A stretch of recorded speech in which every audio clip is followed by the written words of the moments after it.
Hello mga kawaray, pagmamata ko pa lang iti dama, alas 4 na itkulop.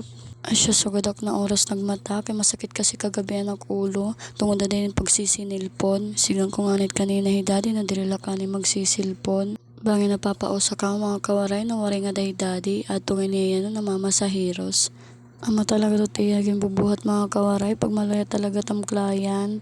Dirila niyo napapakian ng mga kawaray kung nino ba akong inspirasyon niyo na akong pag-vlog. Siyempre akong pamilya, labi na akong papa.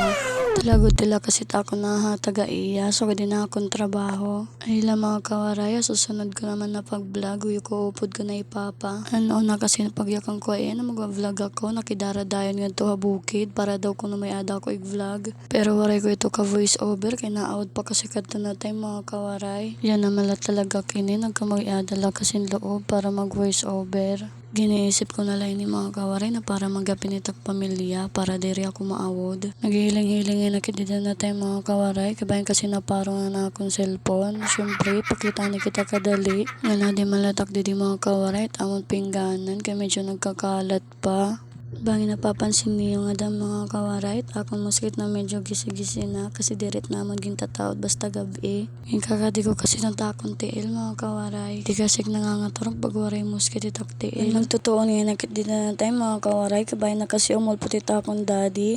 Nga kutob lang ngayon nga wakit di mga kawaray kasi daw batak bubuhaton. Bye bye, thank you for watching.